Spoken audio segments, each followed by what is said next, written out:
Welcome back friends. છેલ્લા લેક્ચરમાં આપણે કૃમિજન્ય રોગો અને પ્રજીવજન્ય રોગો જે છે મનુષ્યમાં થતા હોય એના વિશેની વાત કરી હતી. હવે એના પછીનો ટોપિક જે છે એમાં આપણે આગળ વધીએ તો મનુષ્યમાં ફૂગજન્ય રોગ.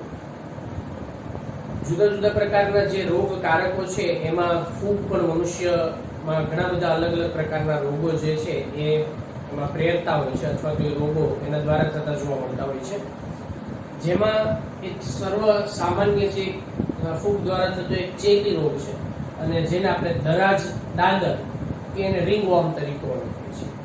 આ જે રોગ છે એ સામાન્ય પ્રકારનો એક ચેપી રોગ છે, બરાબર, જે ફૂગ દ્વારા થતો એક ચેપી રોગ છે, સામાન્ય ચેપી રોગ છે.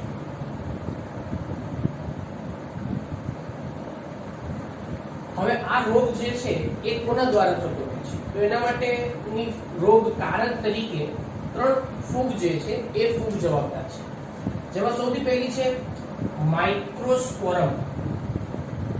બધી ફૂગના નામ જે છે એ ખાસ યાદ રાખો, ઓબ્જેક્ટિવ પ્રશ્ન આના નામ પૂછાતા હોય છે એટલે એ ખાસ યાદ રાખવાના. બીજું છે ટ્રાઇકોફાઇટોન અને ત્રીજું જે છે એ છે એપિડર્મોફાઇટોન.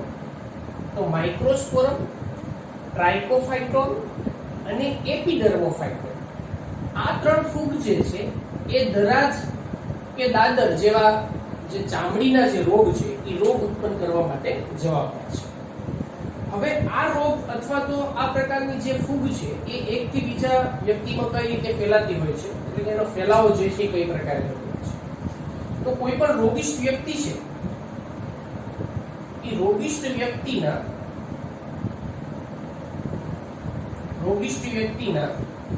કપડા, ટુવાલ, કાંસકો આવા વગેરે જેવી જે કોઈ પણ ચીજ વસ્તુઓ છે એનો ઉપયોગ કરવાથી, એનો જે ઉપયોગ જે છે એ ઉપયોગ કરવાથી એક થી બીજી વ્યક્તિની અંદર આ પ્રકારના રોગ જે છે દરાજ એ ઝડપથી ફેલાતા હોય છે. દરાજ કે રિંગવોર્મ એ ચામડીનો એક રોગ છે. હવે એમાં કયા કયા પ્રકારના લક્ષણો જે જોવા મળે છે એના વિશેની આપણે એમાં વાત કરીએ. આ રોગ જે કોઈ પણ રોગિષ્ઠ વ્યક્તિમાં ફેલાય એની અંદર જે કોઈ પણ ચામડીનો ભાગ હોય, ત્વચા, નખ, શીર્ષ, એ ભાગ ઉપર આપણને લાલાશ પડતા રંગના ચકામા જોવા મળે છે. એટલે કે એક ભાગ જે છે ચામડીનો એના ઉપર આપણને થોડાક લાલાશ પડતા રંગની નાની ફોડલીઓ ઉપસી આવતી હોય છે અને જેમાં ખંજવાળ આવતી હોય છે. એમાં આ લાલાશ પડતા રંગના જે નાની ફોડલીઓ જે છે ધીમે ધીમે એ પછી બદામી રંગની પ્રવાહીયુક્ત ફોડલીઓ જે છે એમાં એ પરિણમી જતી હોય છે અને એ ચકામાં જે કોઈ પણ ભાગ જે છે એ ભાગની અંદર ખંજવાળ આવે અને ખંજવાળની સાથે સાથે એ ભાગમાં ફોડલીઓ થતી હોય એટલે ભાગની અંદર આપણને થોડોક સોજો પણ જોવા મળતો હોય. જો એ ખંજવાળ આવવાને પરિણામે આપણે નખથી કે હાથથી એમાં ખંજવાળીએ તો એની પ્રવાહીયુક્ત ફોડલીઓ જે છે એ એમાંથી એના જે ફૂગ જે છે ફૂગ ચામડી ઉપર આપણને વિસ્તરતી જોવા મળતી હોય છે. એટલે જેમ ખંજવાળીએ એમ આ રોગ જે છે એ શરીર ઉપર, ચામડી ઉપર આપણને વધારે વિસ્તરણ પામતો જોવા મળતો હોય છે. એટલે આ રીતે એની અંદર ચકામાં જોવા મળે છે અને ભાગ જે છે એ ભાગ સોજો જોવા મળે, એમાં ખંજવાળ આવે છે, પ્રવાહીયુક્ત ફોડલીઓ આપણને જોવા મળતી હોય છે અને એ બદામી રંગના કે લાલાશ પડતા રંગના ચકામાં જે છે એ ચામડી ઉપર આપણને જોવા મળતા હોય છે. હવે આ પ્રકારનો જે કોઈ પણ ફૂગ દ્વારા થતો જે રોગ છે, ફૂગ સામાન્ય રીતે આપણે જે શરીરના જે ભાગની અંદર પરસેવો વધારે થતો હોય, જેમ કે જાંઘની ખાંચ છે, ચામડીની જે ગળીઓયુક્ત ભાગ આપણને જોવા મળે છે, પગની આંગળીઓ વાળો જે ભાગ હોય છે, એ ભાગની અંદર વધારે લાંબો સમય સુધી ભેજ અને પરસેવો જે છે એ વહેતો હોય છે. જેના પરિણામે આ ફૂગ જે છે એ ફૂગને ત્યાં યોગ્ય જે એમાં એને જરૂરી જે વાતાવરણ છે એ મળી રહેતું હોય છે અને ત્યાં એ વધારે વૃદ્ધિ પામતી હોય છે. ગરમી અને ભેજની જે સ્થિતિ હોય એ સ્થિતિ દરમિયાન આ પ્રકારના રોગ જે છે એ થવાની શક્યતા જે છે વધી જાય છે અને જેથી શરીર ઉપર આ પ્રકારના જે ફૂગ દ્વારા થતા રોગો જે છે વધારે આપણને અસરકારક રીતે સંક્રમિત થતા જોવા મળતા હોય છે. હવે આનું નિયંત્રણ કેવી રીતે? તો નિયંત્રણ માટે સૌથી પહેલી વસ્તુ એ છે કે જે કોઈ પણ રોગિષ્ટ વ્યક્તિ દ્વારા એના કપડા કે ટુવાલ કે એવી કાચકા જેવી કોઈ પણ જે ચીજ વસ્તુઓ છે એનો ઉપયોગ બને ત્યાં સુધી ટાળવો જરૂરી છે. એટલે રોગિષ્ટ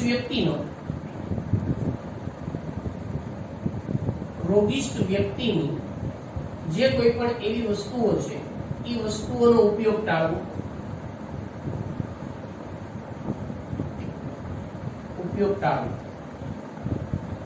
અને બીજી અગત્યની વસ્તુ છે શરીરની સ્વચ્છતા. શરીરની સ્વચ્છતા જે છે એ પણ એટલી જ અગત્યનો ભાગ ભજવે છે, એટલે કે શારીરિક સ્વચ્છતા.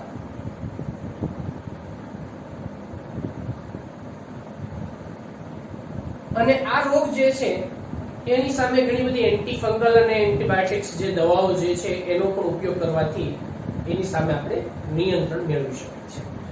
તો મનુષ્યમાં ફૂગજન્ય જે રોગ છે, બરાબર, એ છે દરાજ, માઇક્રોસ્પોરમ, ટ્રાઇકોફાઇટોન અને એપિડર્મોફાઇટોન. આ 3 ફૂગ જે છે એ આ રોગ માટે જવાબદાર છે અને આ એના લક્ષણો જે છે એના વિશેની આપણે એમાં વાત કરી છે.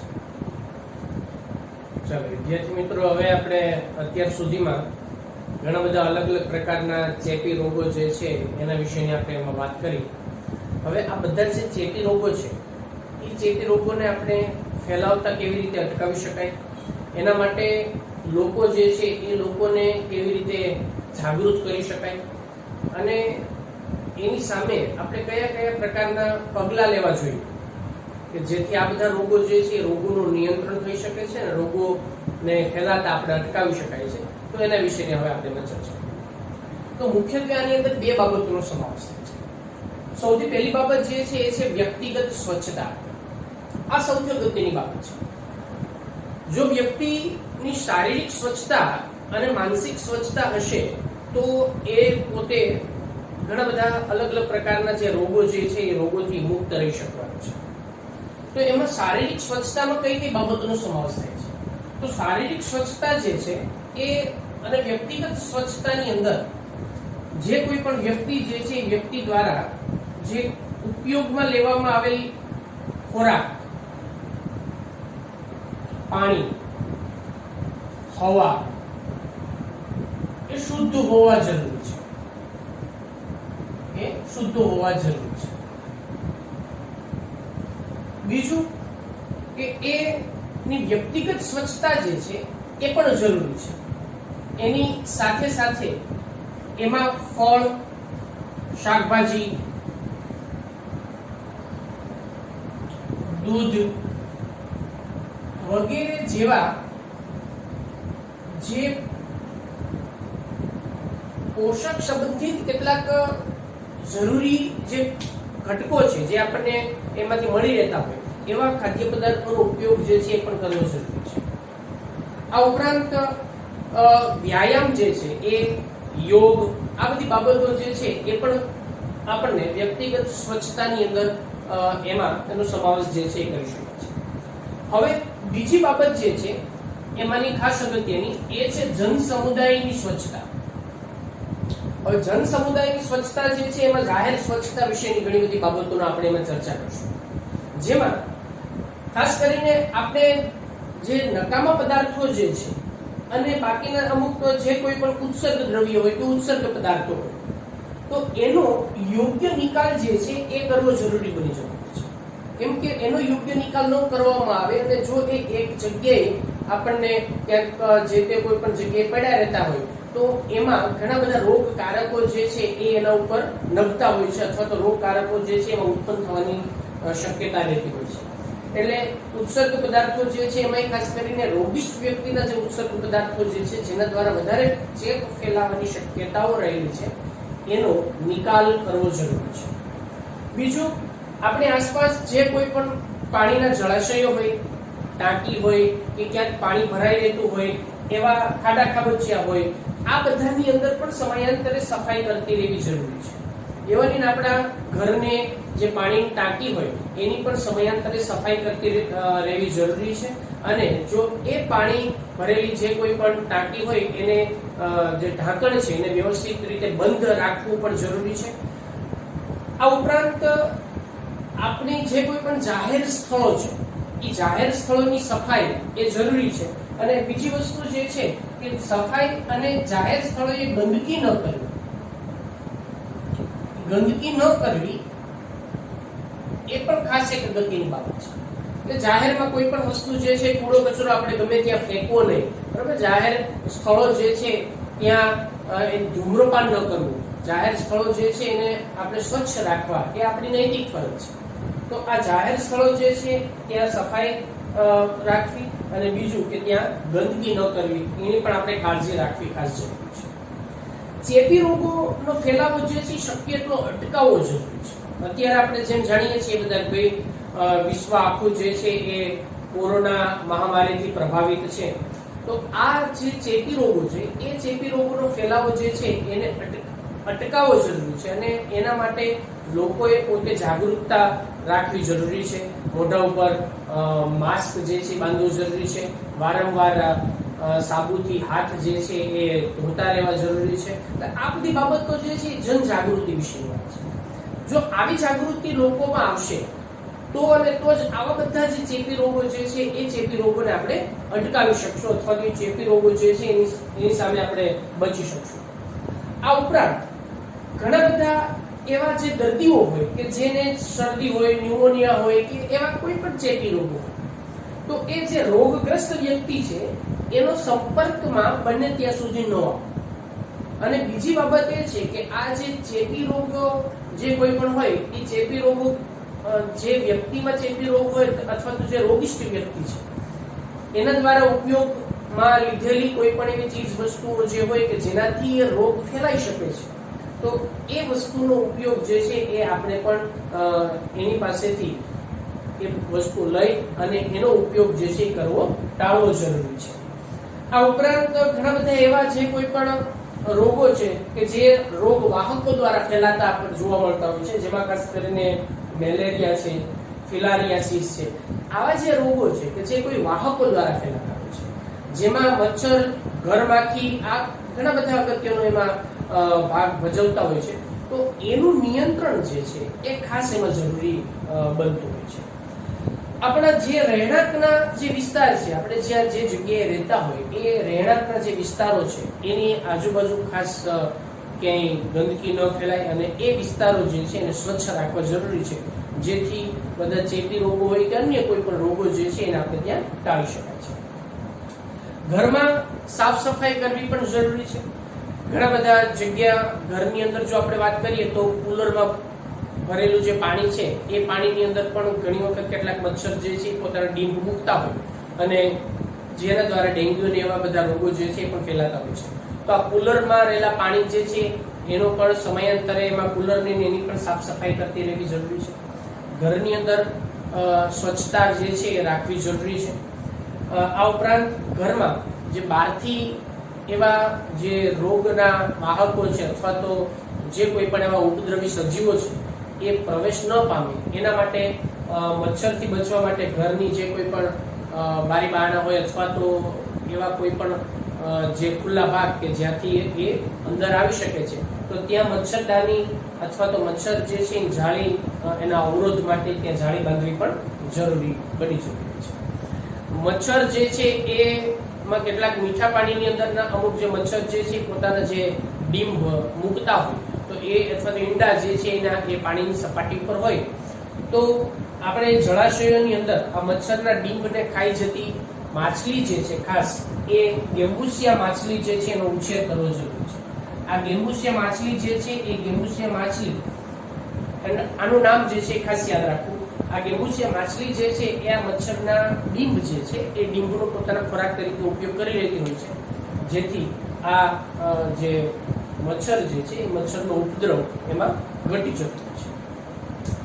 ખાડા ખાબોચિયા કે ગંદકીયુક્ત જે કોઈ પણ સ્થળો હોય એવા બરાબર ત્યાં આપણે જંતુનાશક જે દવાઓ છે દવાઓનો પણ છંટકાવ કરવો જોઈએ જરૂરી છે. એને ડિસઇન્ફેક્ટેડ એ વિસ્તાર જે છે એ કરવો જરૂરી બની જતો હોય છે. એટલે આમ જંતુનાશક દવાઓનો છંટકાવ જે છે એ પણ એમાં એક યોગ્ય સ્વચ્છતાની જાગૃતિ માટેનો જ એક ભાગ આપણે કરી શકીએ છીએ.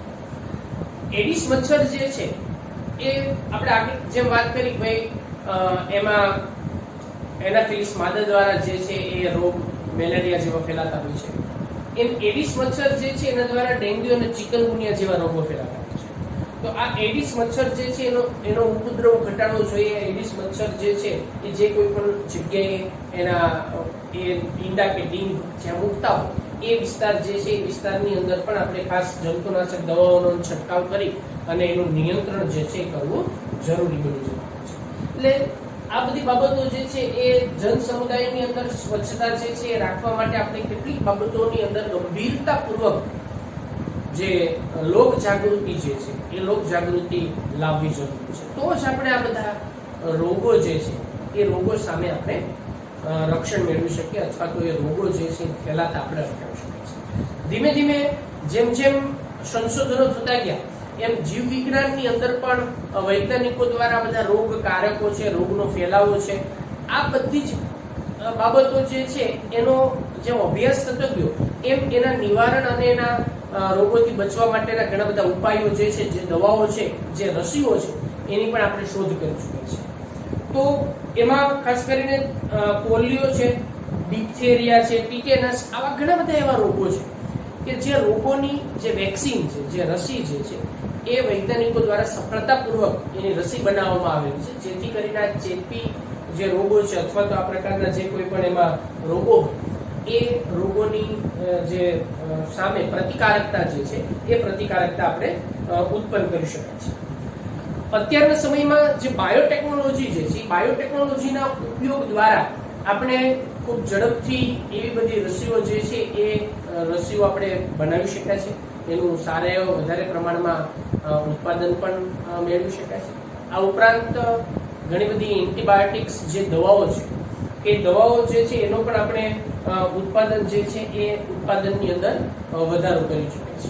એટલે સંશોધનો જે છે એ સંશોધનના પરિણામે આપણે જીવ વિજ્ઞાન ક્ષેત્રની અંદર આ બધા જ રોગો જે છે એ રોગોની સામે પ્રતિકારકતા અને આ રોગોનો ફેલાવો કેવી રીતે અટકાવવો એના વિશેની જાણકારી જે છે એ એમાં નિયત સમયે આપણને મળતી રહે છે.